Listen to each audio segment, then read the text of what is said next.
Hi, I'm Erin Young, and you're listening to the interview series called Designing for Dignity Innovation in Brain Change, Age Tech, and Care. In this video series, we're highlighting stories from innovators and people with expertise in this space with the goal of helping us shape better experiences for older people. And today I'm excited to introduce Christy Rockefeller. Christy is not only a friend, but she is a caregiving veteran with a career that has included roles in nursing homes, memory care, hospice, and home care. She's not only managed staff, but she's also provided direct, compassionate support to individuals. And she has spent the last 6 years with Honor, which is a technology company that's focused on using tech to make home care better for clients, families, and caregivers. And her goal is to build technology that the changing generation of seniors and their families can use to make aging a little bit easier and more fun. So, Christy, thank you so much for being here today. Yes, very excited to be here with you. So we met over 10 years ago when you participated in home caregiving research, a usability study for a platform that Slide UX was helping to design. And at the time, we were new to the field. So we were learning so much from you, but you weren't new to the field. Can you talk a little bit about how you got into this space? Sure. So this is a space, senior care is a space that from a very young age, something inside of me, I just knew that that was where I wanted to be. I started actually when I was a teenager. I would tag along with my mom to work. She was an activity director at an assisted living. I would tag along with her, and I just fell in love with it. I loved the people. I loved the different cognitive abilities and working to understand each person. And at the time, I was a teenager, so my goal was to just help everybody have fun. I would lead the exercise classes and help with the parties, and I just really fell in love with it. And I remember asking my siblings, "Isn't this the coolest thing you've ever done?" And they're like, "No, no, it smells and it's the people are weird." And I thought, "Well, you're crazy because this is so cool." So yeah, I just fell in love with it, and I have followed that passion throughout my career. Yeah, so you were exposed to this at a really young age, and since then you've pursued this focus academically as well. Do you want to talk a little bit about your education? Yeah. Yeah. I started my college career at St. Edward's where I got a bachelor's in psychology. At the time my goal was to be a therapist for families going through these tough things that we see in aging. So I attended St. Edward's University, and while I was there I received the Brown Scholarship as part of my work with a local nonprofit that I would work with. It was called Faith in Action Caregivers, where we would just do real help in the community. I would drive people to their doctor's appointments. I would drive blind people to the store to go shopping. It was a lot of there was a lot of transportation, but also being in people's homes, spending time with them, and providing companionship and helping them with whatever they need. So from there, I went to Texas State University, where I got a master's in health psychology. Still thinking that I would be a therapist for families. Everybody knew if there was a presentation, "Oh, here we go again. Christy's going to talk about, the geriatric community and aging." And I spent that time dedicated to behavior changes and brain changes that happen in dementia and Alzheimer's and other things that we see in aging. And you're not done with your education quite yet, right? That's You're right. currently pursuing an MBA? That's right. That's right. In my career, I've had lots of experience in this space. Realize if I want to build something, if I want to be a part of the tech space, I need to know more about business. So I'm currently pursuing my MBA from the University of Texas, and I'll be graduating next year. I've loved hearing about your journey and the focus that you've had from the early stages, through until now. Professionally, I know that you've done a few different things, but they've mostly related to senior care. What kind of jobs have you held in this space? Sure, I've held several. I'll start with college. In college, I got an activity director certification, and I worked in nursing homes where I would lead activities. And that was a job that I had, while getting my master's. And from there, I joined hospice. So I worked at a local bereavement center and a local hospice connected to the hospital in San Marcos, where I worked at the bereavement center. And in that, I would do assessments with people. I would go into people's homes, talk with them about the dying process. I was also a volunteer for people that were actively passing, and also provided counseling to people who had lost loved ones. So either group counseling or just talking with individuals about the grief that they were experiencing. And that's where yeah, it's where I learned about what end of life really looks like. And I got that experience. And one interesting thing was that while working at the hospice, I had to say goodbye to a grandparent that passed away. And, I walk in confident, I've got experience. Here I am, and just fell apart. And it's completely different when I can have all the experience in the world in this, but when you're going through it, you are just a human losing someone that you love. And that's what I see in brain changes too, that I can come in with, Christy's got all this experience in it, but if it's someone that I love and care about, you are just a human going through the same grieving processes as everyone else. And so it was an interesting thing for me to go through. Is I lost my grandfather to brain cancer at the same time that I was counseling these other families, and I was just as grief stricken as everyone else. Wow, that's really interesting. Yeah, to kind of see that at the end of the day, we're all human, no matter how well we understand the science behind it all. Yeah, yeah. Those are some really touching personal experiences from following in your mom's footsteps and embracing the activities, the fun of the senior community to accompanying people on the path of death and bereavement. And I'm sure that you've learned a lot at each of the points along this process, but I'm curious about whether you've ever found yourself needing to perform any research in this space to, go out and talk to members of the community? And if so, how did you approach that? What was the situation? Yeah, definitely. This is an interesting one because in this long career that I've had, I've always had this idea of I'm here because I want to make the space better. I'm here because I want to make aging a little bit less difficult for the families that are having to go through it. And in that process, I've had ideas that I've researched of I think I want to build this. I think the community needs this, and doing research for those things, which just shocks me.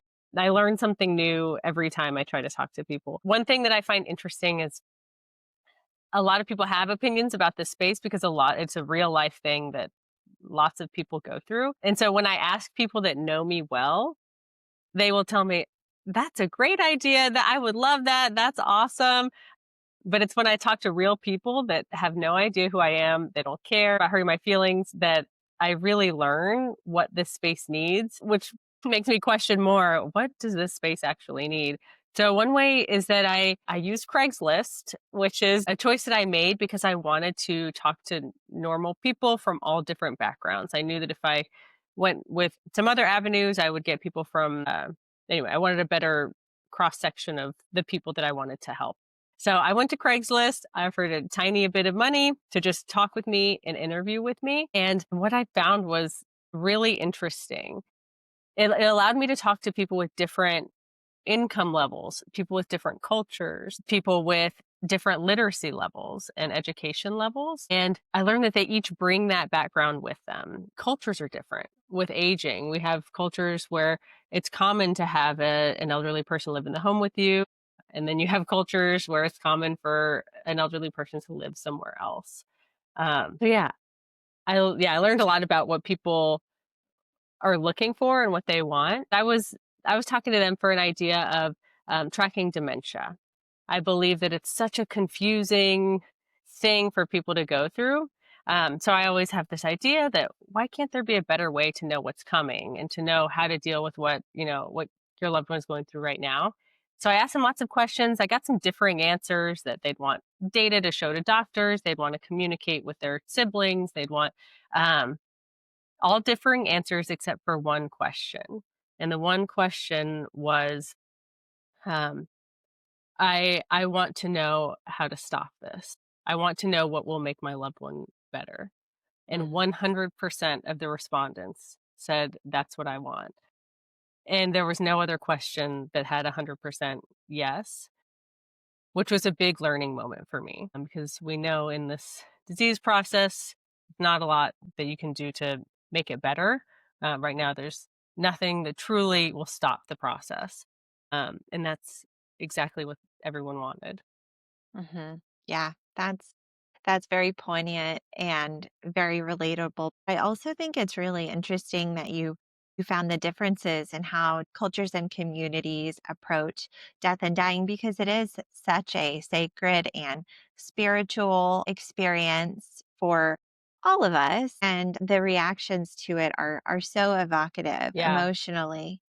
Your anecdote about your own experience as a granddaughter shows that even the most stoic among us, the most educated among us is still hit really hard by the end state of aging. yeah, Okay, well, I love the point that you made about how talking to friends and family can yield more validative yeah, responses, more encouragement for your ideas, but going outside of your circle can give you a better sense of what's true. And maybe also where the answers just aren't clear. Talking right. to more people can help you realize where the answers vary, where there's ambiguity or diversity in responses. And that can be really important for decision making, like Yeah. what you should or shouldn't do. So, how did that research influence what you ultimately did? Yeah, it slowed me down. Yeah. It made me realize that with my experience and my education, I understand one of the users. I understand the specific user that looks like me and that looks like my experience. But what I'm still missing, and I think what a lot of companies are missing, is understanding the user in the exact situation they're in right now. So it's easy to say, that feature sounds so cool. I would love to have that. I would love to do this. But when you're a caregiver in the midst of caring for someone, with one of these diseases or with any ailment in aging, on top of maybe you're working, maybe you're a parent, maybe you like to do things outside of that. Maybe you live far away. With all of those things, that's a very specific user. That is a user that doesn't have time to do anything extra. And so Hmm. I hear a lot of times, well, they'll just have to log in. They'll just have to do this and then they'll be able to do that. And in my head, I'm like, have you talked to someone that, just got off of work, has to go pick up their mom, has to take off work to drive their mom to a doctor's appointment? Just logging in or just checking their email is like so overwhelming. And so Hmm. one thing that research helped me start to build is this idea of accessibility. Accessibility is sort of forming a different definition in my Hmm. brain Hmm. of accessibility doesn't just mean the large type. It doesn't just mean the different accommodations. What are the technologies that I've seen work really well? Almost all of them are ones that already exist in a place that I'm looking. So I think of like there's a large population of people in Austin. They're in a Facebook group called Parenting Aging Parents. And I find that that is this gold mine of information for families that are going through this tough stuff. Where, if you look online, it's contact an elder attorney for this, contact this person for that. There's this Facebook group where people go and they say, I'm going through this tough situation. What would you do? Or what have you done? And they get real time feedback from other families who've gone through that. So something like Facebook, where someone is already going to, that is accessible to me. Another example is um, there's a furniture company called Samuelson Furniture that I keep my eye on. They provide furniture to assisted living communities, which some might not get excited about that, but it's really exciting to me. Um, And they just have these features that are so simple, like a hook for your walker on the back of the chair, or you can lift up the seat and clean it off, all around the whole seat in case there's a mess. And the accessibility is that the furniture is already there. It's Uh-huh, something that a person is already using in their community. Nobody has to do anything extra. They just already uh-huh. exist there. So this idea of accessibility is something that I'm always turning on of how do we build something in a place where people are already going and not give them extra hoops to jump through. That is so inspiring and so true. And the obstacles are so numerous as to why someone might not be able to handle that additional login. It can be time, it can be overwhelm, it can be skepticism about the amount of value they'll actually find on the other side of that. Yeah, But you're right. If we can meet people where they are and innovate in the structures that are already part of their life, then adoption is less challenging. And I think for technology people, oftentimes, you think about building your own yeah. thing. That's the first thing. And that implies that people are going to come to you rather than you going to them. Exactly, exactly. And there are a couple of other examples of this. One that I have been watching for a few years is Loop. It's a platform where people can sort of keep track of their loved ones' information, their medical information, and uh, doctor's appointments. They can share it with other people. And I would watch them thinking, that's an awesome idea. Have a one stop shop where you can have all your information. And what I've found interesting over the years is that I've seen them have to pivot from a direct to consumer model into B2B, where they're working with companies and offering this as a benefit to offer to their employees. And I have to imagine it's because it's so difficult to get individuals. They might sign up for it, but then getting that person that's already under this huge amount of stress to continue, opening the app and putting their information in it, that it's probably a lot of work to get one great user and two great users. And so they've had to pivot to this model where they're offering it as a benefit to just sort of get more people in the door to try it. And you get at something that I hear a lot about when talking to innovators in this space, which is channel. Getting products in front of consumers in this space is exceptionally challenging because we have a tendency to not want to think about these things beforehand. We don't Absolutely. anticipate the needs. Even if we do try to plan, we inaccurately predict what the circumstances will Exactly. be. And then when we're in it, it's such a fast paced, Yeah. hectic, urgent, Confusing. painful. Yes, right. So you're attempting, if you try to target individual consumers, you're trying to target someone who's just very unavailable and inaccessible. Yeah, And then there's also the payer structure in the United States where so much of the spend is actually coming from large organizations and institutions. And so it's preferable to a company to target a few large institutions than to try to target all the individuals. absolutely. And I want to give one more example here that I think Yeah. is really interesting. But years ago, I I kept hearing about GPS devices, and I was so curious about it because at the time that was the coolest technology available to seniors. So I actually acquired this 3 or 4 different GPS trackers specifically designed for people with dementia to try each of them out. I tried out there's just like one that you charge, just like a little Uh-huh. square that you put in someone's purse or in someone's pocket. There was a shoe insert where you put it in someone's shoe, and they each came with different technology where you log on to a thing, you can do geofencing, you get alerts if they go outside of that area, all different types of features. But one real blocker when I was doing all of this and thinking about it for my residents, at the time I worked at a memory care facility. So I was very familiar with the behaviors of people that have dementia and so I was, imagining how would I use this for my residents? One major blocker was the charging of the devices, that you Uh-huh. had to charge it every almost 24 hours. So, I mean, sort of like a watch, an Apple Watch.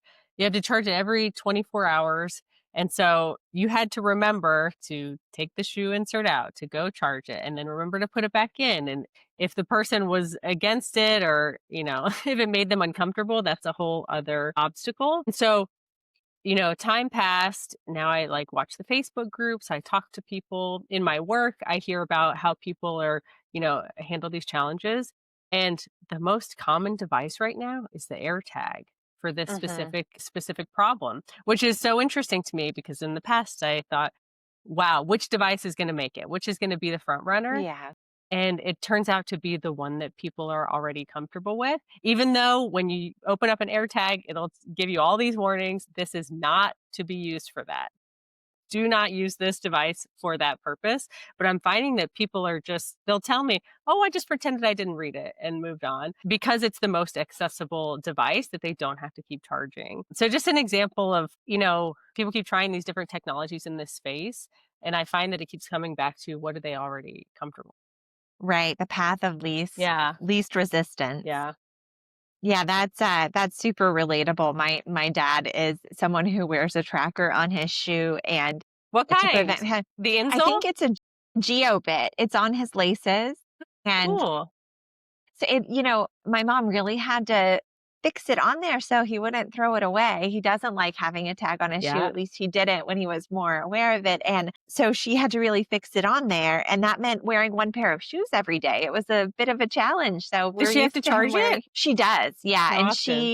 she does that, but it was I think one of the factors was they lived in a rural area, and she wasn't sure if Yes, the AirTag would always be close exactly. enough The to AirTag needs Yeah. to be close to another device, and yeah, it's definitely something to consider, yeah. Yeah, that's a really good example. So, we talked a little bit about the way that user research changed your view of what you might do when it comes to dementia tracking applications. I'm curious about other times. Have there been other examples of times when you or your team learned something major from clients or Yeah, people that changed the direction of what you were doing? definitely, definitely. I would say, at this point, I've been a part of 2 companies focused on home care, trying to make home care better for seniors, trying to use technology to provide more visibility, more ease of use. And in both of those companies, you go in with the idea of, I think we need to provide this. I think this feature would be really cool for the families. They would love it. And with both, kind of came down to the same conclusion, which is families they don't want a lot of extra fluff. They want a really great caregiver exactly when they need it. I mean, it's that simple. They will be just as satisfied with their service if they have really great care when they need it.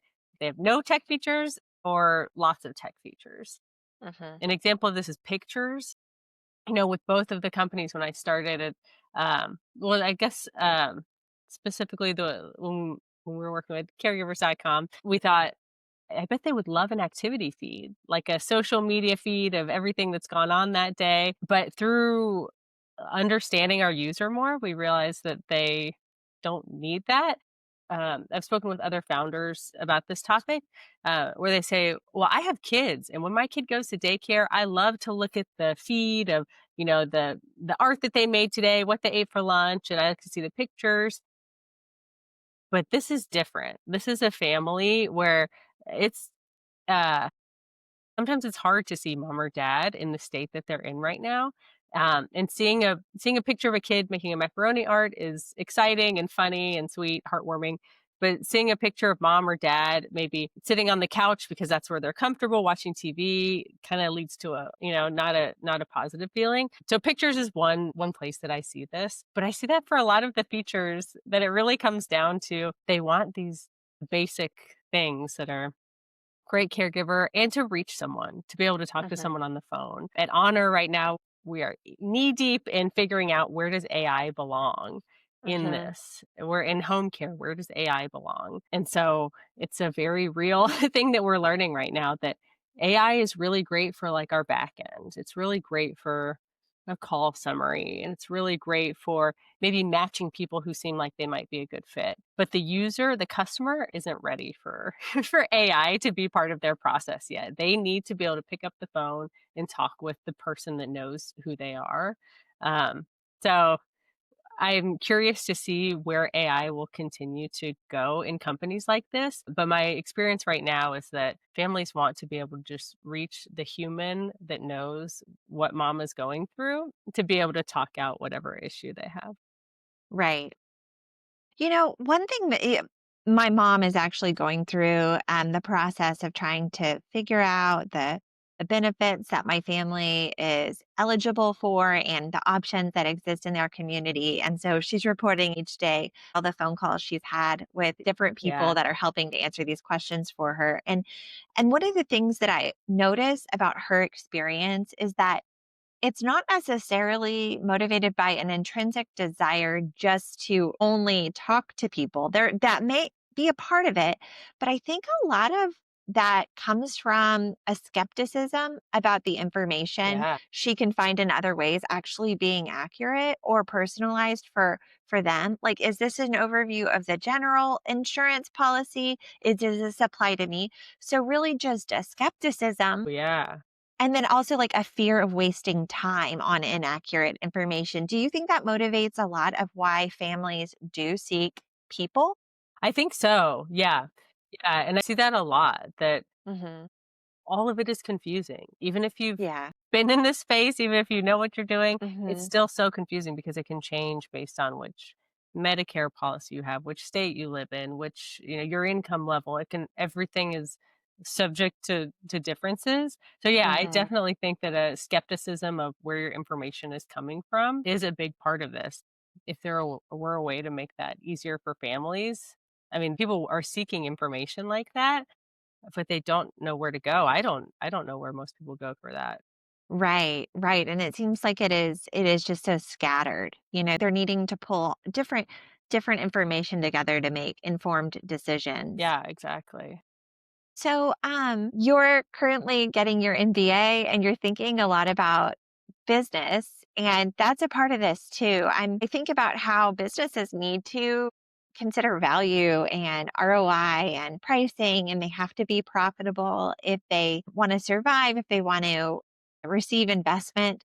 So, how do you suggest that teams should balance the needs of the people they're serving against the operational side of the business and the need to make a profit? Yeah, I mean, it's really difficult. It's really difficult, and that's why we haven't seen a ton of success stories from Mhm, this. In my experience, the margins are so thin, and I think if you're touring a community, you go in thinking, "Whoa, this place is so nice. They must bring in the cash." And oh my gosh, the quote is that I have to pay $5,500 a month to live here. Man, they're just eating my money. But the reality is that the margin is so thin that there's not a lot of extra there. There's not a lot of profit. It's very expensive to hire people, to keep those facilities maintained, to provide food that's good, that meets the quality of, what your customers expect. The same in home care.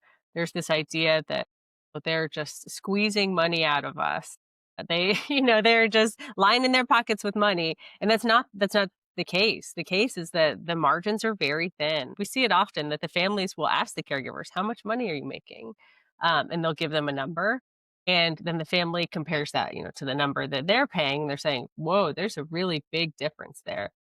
But the truth is that it's not just all cash going in the company's mm, pocket. There's extra money on top of that, that we have to pay for for employing the caregivers and employing all the staff that has to be readily available and the salespeople. So yeah, I think people would be surprised to learn how thin the margins really are.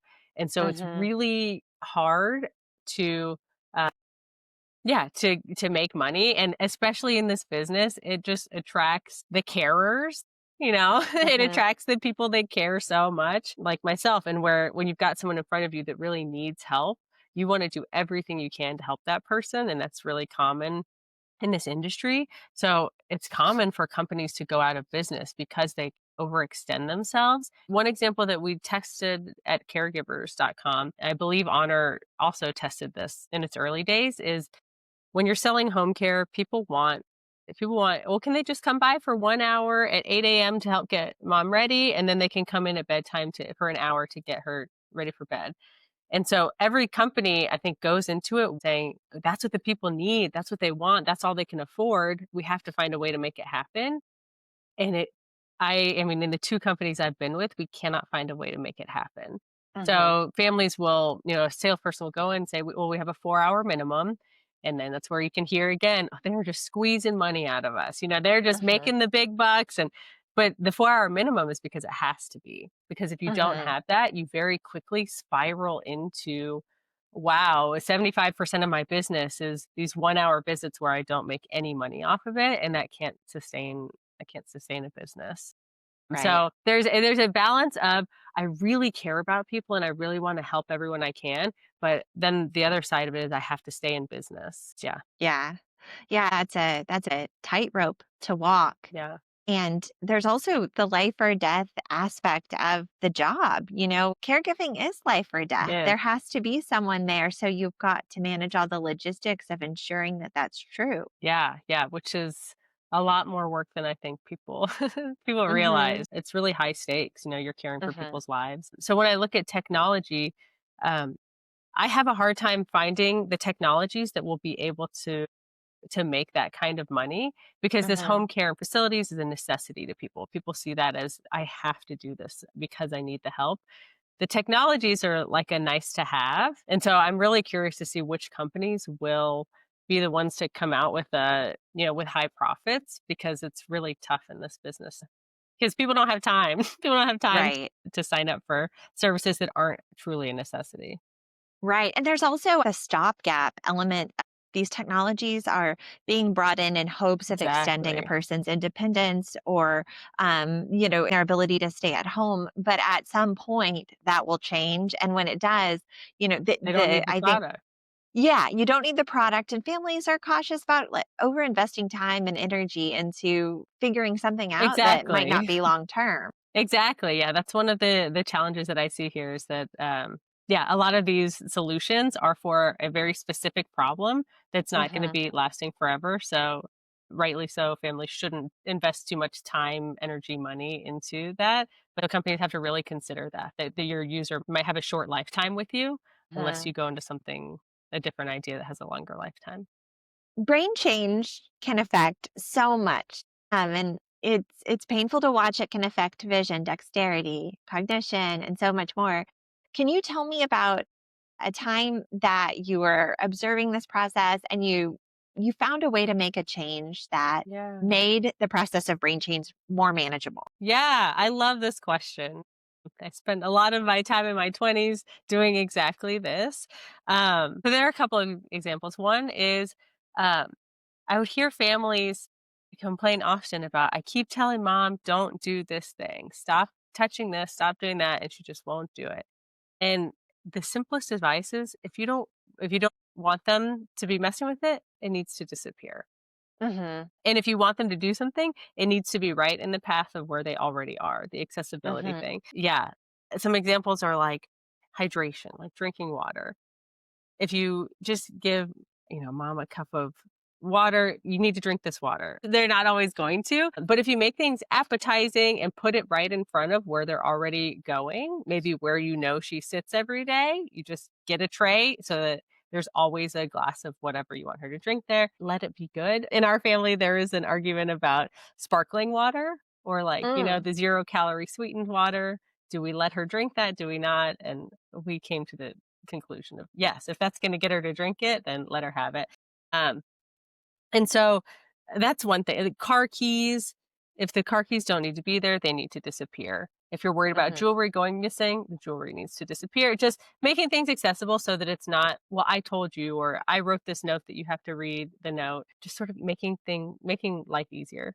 Um, Another fun one that I was always proud of was my grandmother, who I lived with, had macular degeneration. So she was going blind, but she was still really independent. She liked to do things on her own, and she had a tablet, and with her macular degeneration, she just could not plug in the tablet, and I could have plugged in the tablet for her. But instead, I got white nail polish and I painted the hole so that the Mhm. hole with her vision issues stood out a lot more and she could find it more easily, and it made her happy. It was a difference in her quality of life that just another thing she didn't have to ask me to do, she could do it on her own.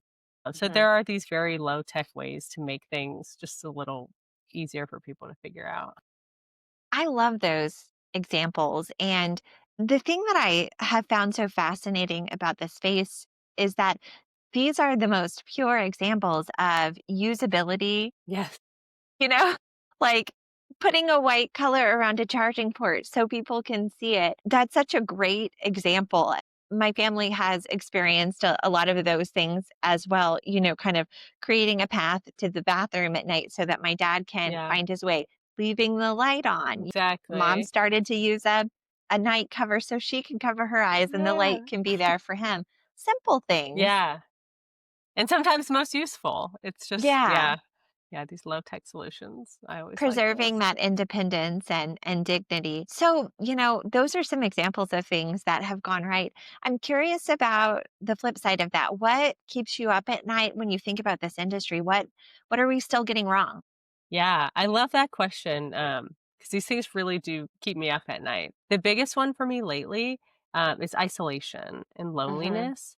I'm just seeing, especially with the internet, I think when I started my career, nobody in my elderly population even knew what the internet was. Mhm.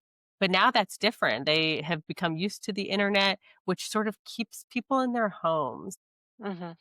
It keeps people in this, digital world sort of by themselves and a little bit vulnerable. And I see it in the way that people age, that they Mhm. come into this process with more depression. We're seeing addiction issues more than I used to see because people are so isolated and lonely in their homes. And even in a facility, it's not uncommon to see people that just experience loneliness. So that's one that it keeps me up at night, and then I think a lot about how do you change that? How can we change that to where these people aren't spending the end of their lives in either online on social media, which sounds crazy because I never used to associate the elderly with social media, but I mean, we talk about the kids and teenagers that experience depression because they use social media and compare themselves to others. I believe that we're seeing that in the elderly too, and I think it's an issue that I hope there's some some improvements we can make to bring community back and have people see people in real life so that we can reduce the isolation. Right. Yeah, there are risks of scams and Yeah. misinformation, as well. I think these communities are particularly vulnerable to those things. The dating scams, like on the Facebook groups that I that I watch, I see it often that Mhm. if someone is lonely and isolated in their home and then someone online shows them attention, then they start to ask for money. Then it's just then they keep it secret. And if the family tries to say, "Oh my god, you're being scammed," that leads to more isolation. That leads to them saying, "Well, I'm just not gonna tell you about them."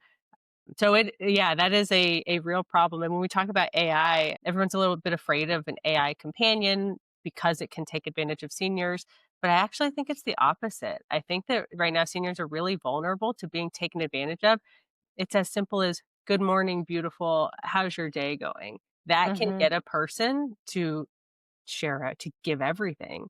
Mhm. And so I think while there are huge ethical implications to it, I can't advocate that it's the right thing, but I think there's this opportunity right now that if there was a way to provide that type of companionship in a safe way where you know that technology won't ask for money from your loved one, that it could prevent some of this low hanging fruit for scammers. Mhm. They just have to give a little bit of attention, and some of these lonely people will just give everything. Right. And there may also be opportunities for detection and diagnosis Of that could come course. from Yeah, yeah, interacting that way. It's very interesting to think yeah. about. But then comes the ethical implication Yeah. of if you have a technology that says, "Hey, mom is repeating the same question 5 times in a row," I mean, then she would have had to give consent for you to know that information. Right. And Right. how do you do that? if you think about the analog equivalent, we see the examples of people being handed the baby dolls that they find so much joy Yeah, in, or yeah. the pets that they find so much joy in. And so in a way it's the same thing. Of course, the risks are so much higher when it's something truly interactive that Yeah, gathers data. right. But yeah, they see how it's comparable to those. So what else are you excited about in the trends for aging and brain health? You mentioned AI as a potential companion. Yeah. What else? One thing that really excites me when I look at the different technologies available, one that I find so cool, there's several of them right now that um, are ones that preserve family memories. So these tools that, allow someone to write their life story, whether it's answering questions or, um, you know, talking on a video, responding to these prompts that are given.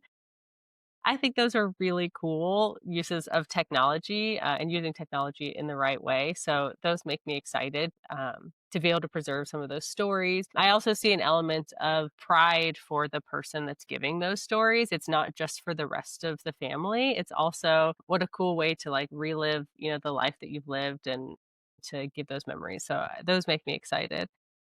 I also keep getting excited about, like you just said, using data to start looking at behavior and predicting. I think I can just see it. There will Mhm. be a technology that allows families to predict the next thing that's going to happen in a dementia process and when. And I think that makes me really excited. That's going to be a very difficult thing for someone to build, Mhm. but that gets me excited because I remember being in. I used to lead Alzheimer's support groups, and I would talk with the families, um, and just the frustration that they would have of, I don't know how long this stage lasts. I don't know Mhm. what comes next. And you can read the blogs. You can, well, this will last between 7 and 10 years, Yeah. and it's just not helpful, or this stage might last 1 to 4 years, and then when you're in the middle of it, it's like, I don't even know which stage we're in right now. And Yeah. so, yeah, I get really excited about this idea of giving families more information so that they can predict better. But that's a very tough thing to to Yeah, that's I'm I love the idea of helping families to preserve memories as well. You might have seen in the news the past couple of nights they were talking about the hologram of No. of Suzanne Summers, I think is Oh, who. I have not seen this. Yeah. So it's very interesting to follow along with what all of this, means for humanity. And hologram might not be the right word, but the widower of Suzanne Summers has shared that there's been a likeness, a digital likeness of her, a digital twin, if you Yeah, will, yeah. created based on, I guess, the assets they had, video and Yes. stuff like that. And he said, having lived with her for like 50 some odd years, it is her. He feels that it is Wow. her. So what will that, I know. what will that be Did like? you ever see there was a Black Mirror episode of that? Mm, Uh, I mean, it's such a cool idea. Um, yeah, it can be so that's a scary one, but I think we will see, yeah, we're gonna have to, um, yeah, understand what the like, that is so yeah. exciting, and for someone to be able to have, someone that they just lost, I also think that it's gonna interfere with the grief process, and there are implications that come with it, but, the technology is so cool, and one other prediction I have for the future is that I think we're going to see communities become a little more specialized. And that's one Mhm. idea that makes me really excited. I think that where we are right now, because of the money, partly because of the money, but also because of our society, facilities are just sort of like an assisted living is one size fits all. You just go to the one Mhm. that is closest to you. And I think that we will see more communities that specialize in maybe a certain culture or in Mhm. a certain interest. I can imagine like a music themed community. I can imagine, things that people really enjoy. I can imagine that communities will become more specialized to make people feel more comfortable. I see a lot of Spanish speak. I can see how Mhm. people want to be with people that they can relate to in Right. the end of life. So yeah, that's one other thing that I'm looking forward to seeing if it pans out that way. That's a really lovely thought because you're right. That would make it feel more like home and it would Yeah. make it easier to provide programming that's relevant to Yeah. everyone. Wow, I love that. I love that idea. So, this has been fascinating, and clearly you have a wealth of knowledge about the space. So, I'm curious what advice you would have for someone who has an idea in the age tech space. Yeah, I would tell them, talk to someone that's going through it right now. Talk to someone Mhm. that's having to drive mom or dad to appointments, someone that doesn't really have time for your interview. Talk to someone that is stressed and overwhelmed with the situation so that you can get a real idea of what would add value to their lives and what wouldn't. Because before you're in that, you have ideas of, oh, this would be nice or that would be nice. But unless you're talking to someone that's in the in the thick of it, you won't get a true idea of if that user will actually go and log into your system or actually go seek out your service. Right. Actual adoption is so important. Well, thank you so much for joining me today, taking time to share your experience. I took so much away from this conversation. So, again, for our listeners, Slide UX is a user experience design firm focused on brain change, age tech, and care.